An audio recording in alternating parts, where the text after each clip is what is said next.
My name is Darren Hupke, and this is Pixels and Polygons, part of the Soundstone Network.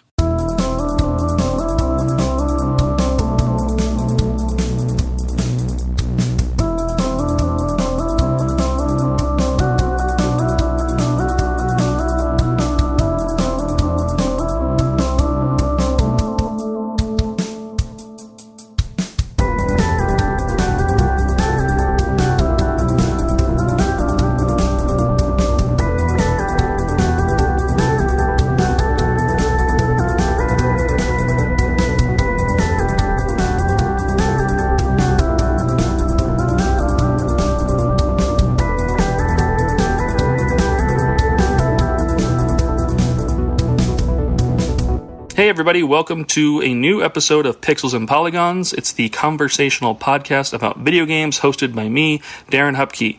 If you are new to the show, thanks for giving it a shot and thanks for checking it out. The format's simple. I have a rotating cast of guests who come on. I ask them a single video game related question or prompt, and we talk about it. It's short and sweet. It's designed to be easy, quick listens, and it's the perfect podcast in between podcasts. So thanks for checking it out, and hopefully you enjoy the episode. If you've come back and you're a returning listener, thank you for your support. Thanks for continuing to listen to it, and thanks for checking it out. I appreciate you.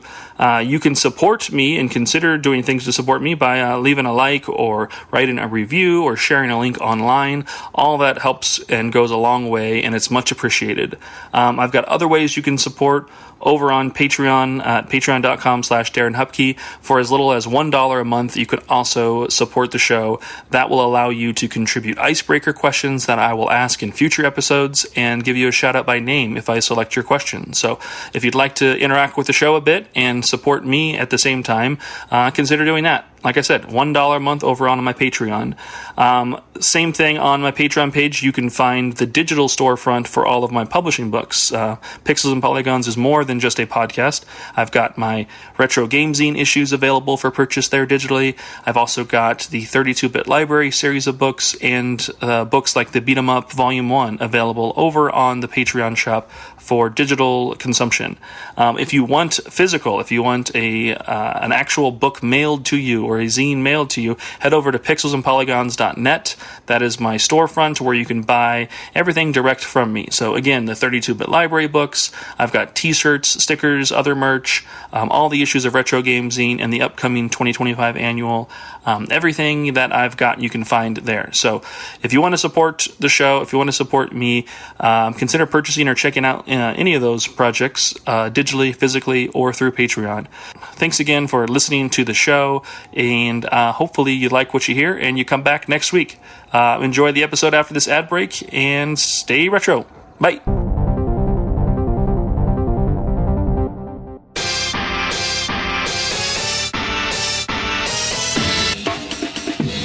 Listen to Flashback 64, the chronological Nintendo 64 podcast. Hosts Goeey, McKenna, and friends flashback to the 90s and early 2000s with a look at the Nintendo 64's catalog and its contemporary cultural and historical context. Starting with the console's launch titles and proceeding in release order, we discuss classics like GoldenEye, Super Mario 64, and Star Fox 64, as well as some not-so-beloved games, lesser-known titles, and everything in between. Along with game-specific deep dives, we also cover other bits of pop culture from the time, like films, music, and more. Subscribe wherever you get your podcasts.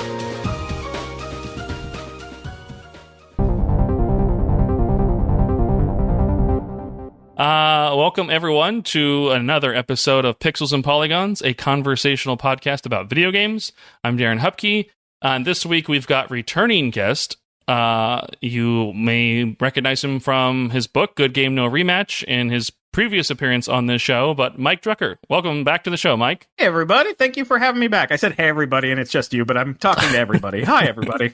Hey, everybody. That's Dr. Nick. Hi, everybody. Yeah, I went full Dr. Nick on that. Yeah. Is Dr. Nick, some Simpsons characters have died. Is Dr. Nick dead in the show? That's a great question. I actually don't know. That's a great question. I do not know. I mean, I watched a ton of Simpsons, like every child of the 80s and whatnot probably did.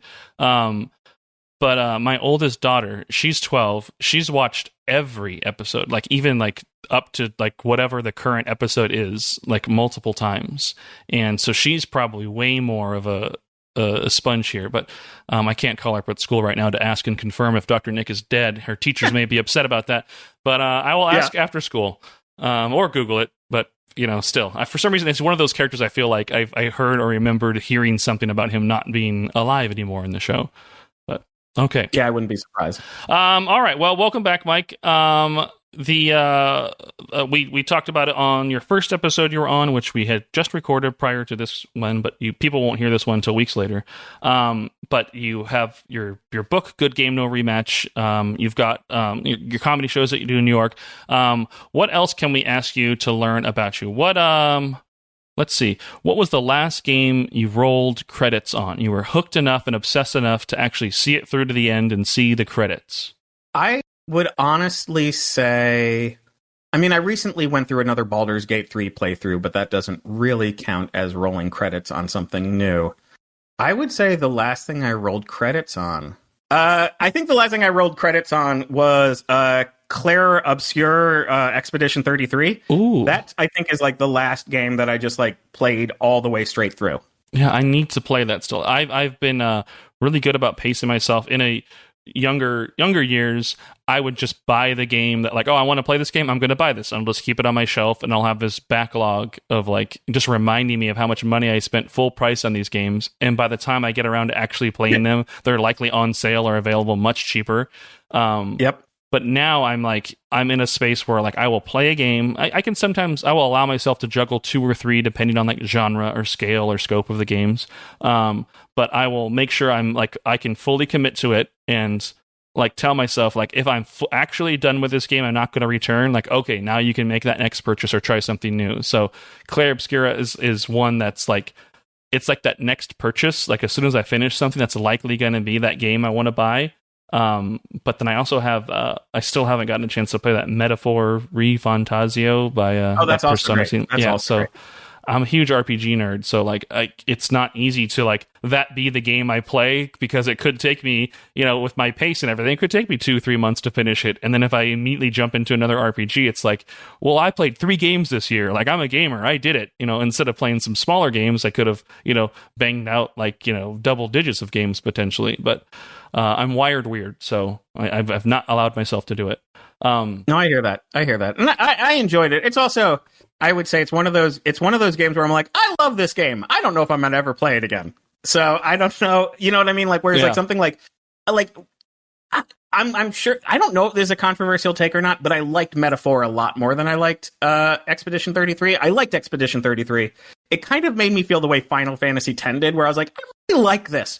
I don't know if I absolutely love it. Mm-hmm. And I appreciate everything about it, and I appreciate why people love it. I think the last third of it didn't quite click with me the way the first 2/3 did. Gotcha. That happened to me with Tales of Arise, or whatever that last Tales game was. Like I was even on social media, like every hour, like posting something about how, this might be the best RPG ever. This game is so amazing. I love this thing. Everybody needs to go out and play this. But I got to the 3rd act, and like the game just fell apart for me. Like I lost interest. I like couldn't believe that things were kind of reset the way they were. Like the plot was just like why are we doing this? And I didn't force myself. I still enjoyed it. It was still good, but like that enthusiasm I had riding up to that point, it was then like I finished the game, and it was like if somebody brought it up, I'd say like, yeah, it's good. You should check it out. But I wasn't any longer like singing its praises and broadcasting it for everyone to try, just because of like this weird just turn it takes that just completely lost me. But yeah, overall, it's still a good game. Still, worth playing probably for most fans, but just did not have that same love that I'm going to likely go back and replay it again. Yeah, exactly. The fun thing about Final Fantasy X, though, too, is they had that language, that other, like, was the Albed, or I forget what it was. But I forget what it's called, but I know what you're talking about. Yeah, you got those books that like unlocked that language as you played more and more. And so they wanted you to replay it so that then you could like understand what was being said, from those characters. But like that is also a game that like, cool, I finished it. Like this was fun. This was not any of these PS1 Final Fantasies I played and loved. It was different. Right, and exactly. I'm fine with what this was this one time through. Exactly, yeah. Well, let's do some this or that's. Let's see how we go here. Remember that fictional, we will call it a laser gun this time to be maybe a little bit more appropriate. A laser gun, metaphorically, is at your head, and you must choose this or that. Would you rather have a trash can turkey or an enemy heart? Oh, I think trash can turkey, just because whenever you see those in a game, you are so relieved. So trash can turkey all the way. And they're usually on plates and stuff as well, too, which is just really weird, like well presented. Fully cooked. Yeah. Yeah. The idea of just collecting a heart an enemy drops, like, does that mean you're eating their heart? Like, I don't understand. How are you getting that power back? Yeah, exactly. Sonic or Knuckles? I'm going to go with Sonic just because I think we got enough attitude. Knuckles almost felt like Sega going, what if Sonic had even more tude? And I think we have enough tude. I like Sonic as he is. I like Knuckles. I'm glad he's part of the series, but I was never like, oh man, I'm more of a Knuckles guy. I think Sonic's good the way he is. We don't need more attitude. That's funny. And more Simpsons, like Knuckles is kind of like the Poochie, because when Sonic and Knuckles came out, you could like go back and play all the old games with him in it as if he was always there, but they clearly just made him for more attitude. Oh yeah, he like breaks Sonic too when you play it with that Sonic and Knuckles. Like it's so much easier when you can just fly and attach yourself to a wall. Yeah. They clearly weren't anticipating that, but it's a fun thing to do. I mean, I do like the idea that they gave you a little bit extra value for those games that maybe you thought you were done with. So smart deal for fans of the games. Action RPG or strategy RPG? I would say strategy RPG overall. I tend to, I think, enjoy them a bit more. They tend to be a little more like epic to me. I like action RPGs and I'll play them, but I think I'm far more excited about a Final Fantasy Tactics remake than I would about a Diablo 1 remake or something. It's just, I don't know, to me, there's something about strategy RPGs that just feels almost like prestige television. Like, and I don't want to make it sound like it's vegetables, but it almost sounds like this elevated form of the RPG where you're really thinking. And action RPGs feel a little more like the action movies of RPGs where you're cutting stuff down, which is cooler, but I feel like, I don't know. I almost feel like after I finish a strategy RPG, I just like finished a college class, which is very stupid to say. That's fun. Mario Tennis or Mario Golf? Mario Tennis. Much faster, easier to get, like, when you're a kid, to get other kids to play with you. I appreciate Mario Golf and Mario Tennis on the Game Boy Color because both are good role-playing games. But in terms of, like, any system, if you're just asking me to choose between the two, Mario Tennis. Okay. Animal Crossing or Elden Ring? Animal Crossing. Because Animal Crossing is weirdly meaner to you. You have to pay rent. You have to, like Elden Ring, these are all like mutated royalty who attached limbs to their body and shit. And, you're kind of like, I get why you're mad. It's a little different when your landlord is like, hey, man, we really need that money from you, buddy. It's almost like more real life stressful. Paying bills is more of a Souls-like than actually playing a Souls-like, so I have to go with Animal Crossing. That's funny. And that's the sadness that those games can bring you. Like, you're escaping life to play these video games, and then if you just discover Animal Crossing, and you're like, wait a second, I have to do this here too? No. Yeah. Exactly. Where was it? Oh, graphics or frame rate for the technical tech heads out there? I'm going to say frame rate. I think even a few years ago would have said graphics, but I think recently, as I've played more of the Steam Deck and I've played more games on Switch, I would rather a game run smoothly than I can see every person's reflection in every puddle. I still like that. I still marvel at good graphics, and I still think good graphics are amazing. But if you asked me, I would rather I will play a PC game on medium or low settings if it runs much better than it does on high settings. And not because it won't run on high settings, but just like, to me, I'd rather get like a smooth, nice, clear experience than I would necessarily just, I don't know, seeing graphical perfection. Yeah. I have gone the 100% swing from like the graphics person to the frame rate person in my life. Like in like the 360 and PS3 era, I convinced my wife that our tax return check, like we were paycheck to paycheck poor young adults and everything. But I convinced her that like the right thing to do was to buy like a 1080p plasma TV. I was like, no, this is like, it's going to make all the games look the best. Like we need this. And like, so I was always like finding ways to make sure that the graphics could be the best and like the most powerful hardware and like everything they could to make sure the games looked great.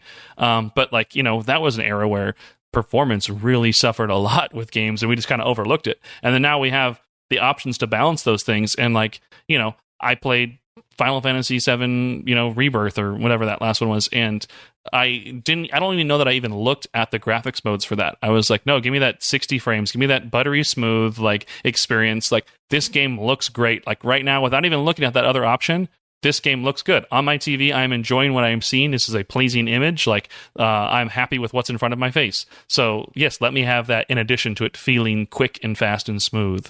And so, yeah, now I just want the game to feel right. And odds are it's going to look good anyway. And sure, can I, like in Spider-Man, I have toggled on to see like the ray traced reflections and everything. But ultimately, I want to, you know, be flying through that city there, you know, at that max frame rate if I can. Yeah, no, 1000%. I feel the exact same way. Like, you know, I like enjoying the experience and everything, but I really want to, I don't know, I really want to feel like I'm participating as much as possible, and I get more distracted nowadays from, you know, frame rates that drop suddenly when there's like a lot of, you know, crowd people on screen or something.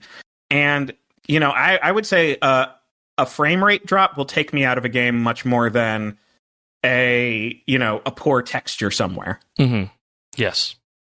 Let's do a couple more here. EGM or Next Gen? This is a magazine. EGM. Okay. Yeah, EGM. I subscribe to EGM. My first thing I ever got published as a piece of writing was a letter to EGM when I was 13 years old. So EGM, cool. 1000% all the way. Yeah. Do you remember what issue that was? I don't remember what issue that was, but it was a letter about the Dreamcast, and I was saying that going back to Sonic Attitude, I was like, I don't know if Sonic Adventure is going to be that good. You don't want things to go the way of Bubsy. It's a very 13-year-old in 1999 type letter. I don't stand by it. I disavow my 13-year-old self, but it was the first place I ever saw my name in print. That's cool. Yeah, I'm digging through old EGMs. I mean, I dig through a lot of the old magazines, but for the books I write, the 32-bit library books, it's all about like PlayStation 1 games and everything. So I like to reference like, you know, what was the pulse on the game back in the era, you know, compared to what might the pulse be on the game now type of thing. So like I'm reading through a lot of those magazines right now because I'm working on a new one, and I'll look out for it and I'll see if I see it. But EGM is a go-to. I don't even know why I have that question, because like any normal and sane and healthy American knows that EGM was the magazine to be reading. Yes, if you had extra money to spend and you got another trip to the grocery store where you could buy another magazine, yeah, maybe you walk home with a Next Gen in that same month. But that primary purchase was always the EGM. 100%. Well, I guess I was like you. I also had a subscription there, so you know, I would then maybe pick that official PlayStation magazine to try and snag a demo disc or Next Gen or whatever, but EGM was always right there. Yeah, exactly. Run and gun or beat 'em up? It's a good question. I would say run and gun. I'm a little more of I'm like a Metal Slug type person. Every year I have like one or two arcade joysticks, and every year I'll play through the entire series using an arcade joystick just to recreate that sort of Pizza Hut feeling. Mm-hmm. So I would say run and gun. Okay, cool. Well, you survived the gauntlet. The laser gun looming, you did it. No stress. Thank you very much. Let's do the icebreaker, and then we'll get into that main topic. But I love this question. This is a two-part question. So I need you to set up the question so that I can then ask it. But just think of it doesn't have to be your number one favorite gaming franchise of all time, but just think of one that you'd consider like a top 5. Tell me one of your top 5 gaming franchises.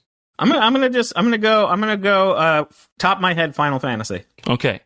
Now rename that franchise, and you cannot use any of the words already existing in its title. That's such a hard question. Final Fantasy. Yeah. Oh man, that's such a tough question. Sakaguchi kind of did it on the Wii with the last story. He kind of did it to himself already. That's very true. I didn't even think about how on the nose Last Story was. Yeah. Good game. I just didn't think about how on the nose that title was. Yeah, like it's almost like I want to call it like Sid, Chocobos, and Crystals, like just the 3 C's. Like it's almost like CNC Music Factory, CNC Gaming Factory. Gaming Factory. Yeah, that's fun. I mean, it's like there's no right or wrong answer. I once asked this question to somebody for Legend of Zelda, and they were like, "The Adventures of Link." They just used the second game as the go away. Yeah, I would call it Zelda 64. No, that's fine. That's not really an answer. Okay, do you want to try and think of one, or we'll go with the CNC? I'm going to go with CNC because each entry is so different that it's very hard for me to like get like one through line that's not just like, you know, Worlds of Wonder. You know what I mean? Like it's hard for me to like do something that's specific enough that nails it. Yeah. It's it's different every time. That's what made it kind of unique. But now that's what I call RPGs Volume 7 featuring that's a much better title. That's a much better title. I should have gone with that. That's so much better. All right. Well, that's fun. The question for the week, the other question you had selected when I reached out to you about wanting to do, this is a fun one. I love doing this one. The other evergreen question I love asking is, what's an average or below average game you love that doesn't get enough attention? Like that gets answered a lot, but this one also is up there, and it's just cool because it's more of a personal story, and you kind of get to, it's not something that's like factual. It's just, somebody's, nostalgic and emotional ties to something, to a plastic box that played video games. But what is your favorite gaming console of all time? And we'll talk about why.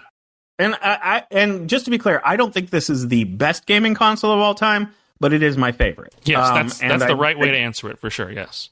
I'm going to say Super Nintendo, and that's just because it came out at such an interesting time in my life. I was still a little kid, and it was probably the first time that like new graphics really like blew my mind, which is something that both as technology ages and we age is a little less of a thing. But I just remember like seeing that and being like, oh, this looks so much better. And my family was not in a great financial position at the time. So I remember I literally built, a fake Super Nintendo out of cardboard just so I could pretend I had one, and made like fake controllers out of cardboard just so I could pretend I had it. And I made a scrapbook. I cut out, like the weekly circulars where like Toys R Us and, all these different stores would like, have the games in them. You get it in the newspaper. I made a scrapbook of all the games I wanted and the system. So when I finally got it some Christmas down the line, not only was it exciting because it was a new system and I hadn't, had a new system yet in my entire life. We only had the Nintendo. It really felt like, oh, we got this. This is something I didn't think I was going to get. This is something that I was so sure I wouldn't get that I, had to imagine having it. And just like it introduced me to so many things. Like I didn't play role-playing games on the NES until after I played them on the Super NES, just because I didn't really understand them when I was a tiny kid. I didn't understand Dragon Warrior because I couldn't read. But with Super Nintendo, I get introduced to Final Fantasy. I get introduced to, not Ogre Battle. What's it called? Yeah, I think Ogre Battle was, then Tactics Ogre would have been like that next kind of change over from it. Yeah, I just feel like, it introduced me to so many different things and so many different genres. And, the fact that with the Super Game Boy, I could play Game Boy games on it and they look better than before. And it really, as a little kid, having just played the NES and really old DOS games that my family could run on their crappy computer my dad bought for business, it really felt like the first time I was like, oh, this is evolving into something crazy. I mean, like the first time I saw Street Fighter 2 on the SNES, I was like, oh, it looks just like the arcade version. It's not like playing even like old arcade games on the NES kind of didn't look as good. Like Donkey Kong on the NES doesn't quite look as good as Donkey Kong in the arcade. And with Super Nintendo, you're like, oh, I'm basically getting the arcade version here. Yeah. That's cool. It sounds funny. I had like quite the similar like path and everything. My family ended up going with a Genesis instead of an SNES, but we had an NES, played it for years, a lot of exposure to genres that like I am just, it missed over on the NES era, but once I got to that 16-bit phase, it was definitely like, oh, and like now this is all clicking for me. And that was, again, like I had an uncle who had the US Final Fantasy 2, so what was that, Final Fantasy 4? Yeah, and like I remember visiting his house and like wanting to play it, and he was like, no, you can't play that, you don't know what to do, like don't even start it up, like play something else. And like I'm like, well, I'm not gonna break the game, like even if I don't understand it, like why does it matter to you? Like let me just play this. And like it was always this awkward like tension of just like no, like, you know, and then just don't play the Super Nintendo, you can't play it then, you know. It was like, this is so weird, I'm not going to ruin your progress or anything here, I just want to like walk around this world and see what this is about. And so that like made me want to like play games like that as well. And so ultimately I would get into them, like not on the Genesis because there weren't as many great options. I finally was able to get Phantasy Star. Phantasy Star 3 I think is the one that we had, and I remember my brother and I like found it at a swap meet one weekend when we were with the family, and we took it home. It had the box and instructions and everything, and we were like, oh, this is cool. And we played it for the weekend. And like on Monday, my brother comes up to me and was like, hey, this kid wants to borrow it. He's going to give us $20 to borrow it. And I was like, we just got it. Like, I don't want to loan it out. And he's like, he's going to give us $20. It's $10 each. Come on, let's just let him have it. And I was like, I guess fine. And so we lent it to this kid, and he never returned it. Like, he was gone. Like, I think he may have even moved just a few months later, but like, it was just never discussed, like, why we never had that game back. And it was like another one of those tastes of RPGs that like was then taken from me.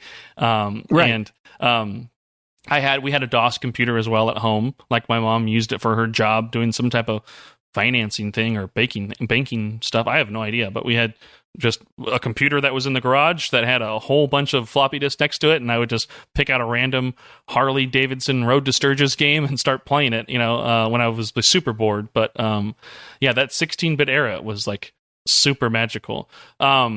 Like, looking back, are there some like all-timers? Obviously, I know there's some huge AAA ones, you know, that like, it gotta be, but are there some all-timers that still hold weight for you on the Super Nintendo? Oh yeah. I mean, Link to the Past alone, walking out into the rainstorm in the beginning of the game still, you know, gives me goosebumps. Like, It's still such a wonderful moment. And the first time I saw that was so mind-blowing.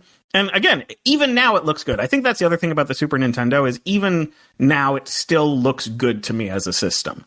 You know, the games still look good. I can play Earthbound and not feel like, you know, I'm in some ancient era of gaming where nothing quite makes sense, the way you can be with old NES games. I would say definitely Earthbound, you know, the games that everyone says Chrono Trigger. I actually like Final Fantasy Mystic Quest.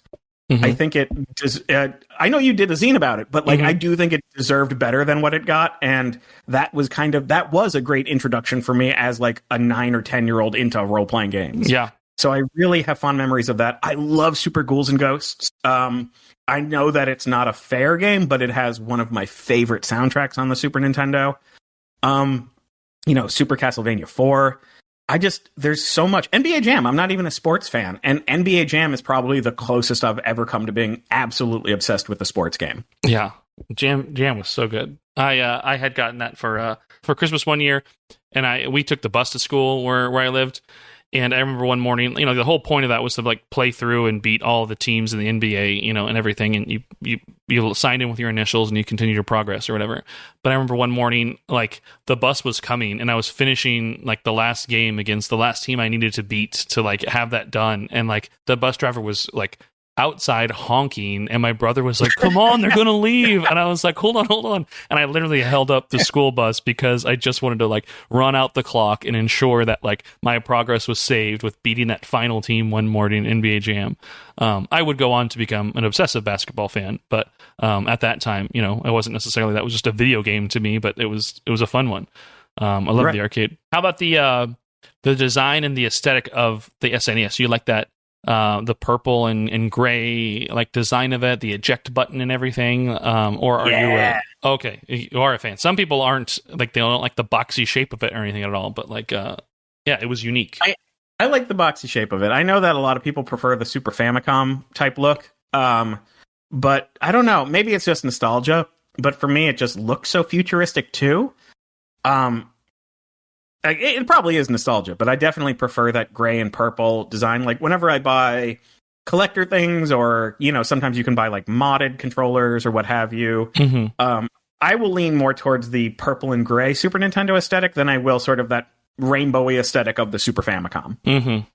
I like that box of the Super Famicom, like the way it's got like the outline with like all the 4 colors and all that stuff, and it's really neat looking box and everything. But I do prefer the more like muted and like, I don't want to say it's mature or grown up, but it's got more of a subtle look to its punch than just like in your face with like the 4 colors. Yeah, totally. And then, but again, I was, as the Genesis household, my best friend had a Super Nintendo, and so I was always wanting to go to his house and play his games because he had Legend of Zelda, he had Final Fight, he had all the things I wanted to play. At my house, we had like Greatest Heavyweights, this like obscure boxing game, like Chakan the Forever Man, like stuff that I still have a nostalgia for, but like no way are they pound for pound like the SNES equivalents that I had access to, which is such a bummer.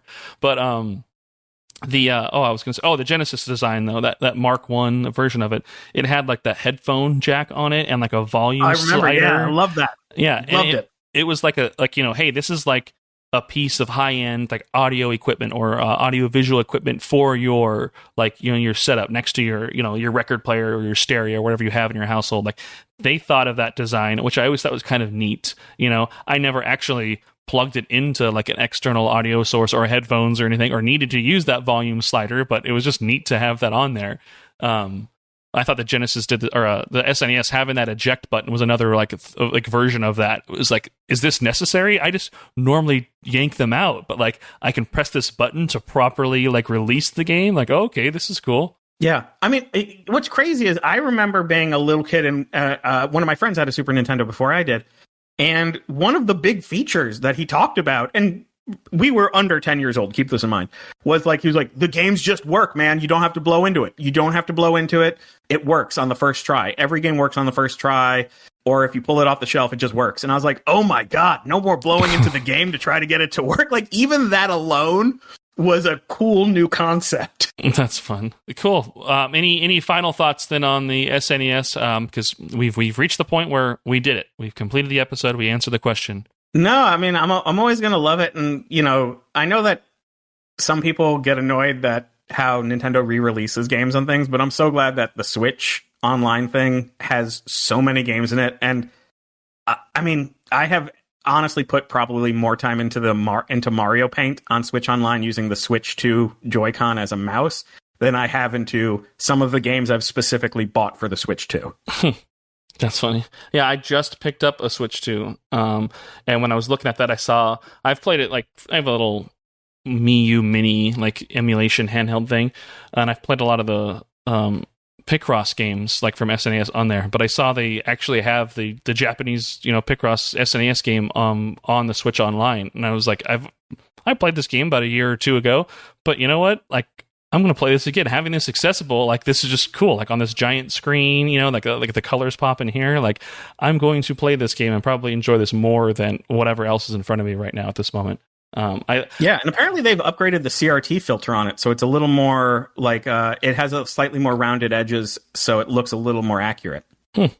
I like that they have options for that. Yeah, I don't mind. Like, I get some people having fatigue of like re-releases or people, putting out the same thing every generation or over and over again. Like, I don't mind companies doing that. Like, if it doesn't mean they're not making other new games, like, then I don't see the problem with it. Now, if they were focusing all their time, effort, energy doing that instead of making newer games, like, yeah, that'd be a problem. But like, let people have their cake and eat it too. If you don't want to play it, don't play it. But if it's not hurting anything, like, let it be there. So for those of us who want to dabble in it, can go back and have a good time.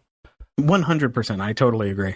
All right. Well, thank you, Mike. I will have like links to your social media and all that stuff in the show notes below. Go out and pick up his book, Good Game No Rematch, whether in physical or audio book format. It's a huge recommendation from me. Again, find those links in the show notes below. But thank you so much for joining the show. Hopefully we can have you again in the future if you'd ever like to come back. Always got a lot of questions to ask. So thanks. Thank you. This was super fun. All right. Have a good one, everyone. Bye. Hello. Hello, we are Kirby Conversations, a podcast on Kirby, along with other adjacent subjects like Smash Brothers, HAL Laboratory, and other related Nintendo games. In each episode, we take an in-depth, well-researched look at a Kirby topic, drawing on our decades of experience playing Kirby games, creating Kirby-related content, and working in and around the video game industry. I'm Sean Douglas. I'm a theater and video game journalist. And my name's Bridget. I'm an online Kirby commentator and collector. Our team also includes photographer and Nintendo ambassador Kai Captain Dangerous Parker and Gigi, the editor-in-chief of Wick Kirby. Join us for deep dives into Kirby's history, interviews with industry professionals, and even inside looks at Nintendo, as together we explore all things Kirby and HAL Laboratory. You can find Kirby Conversations on Apple, Spotify, or wherever you listen to podcasts.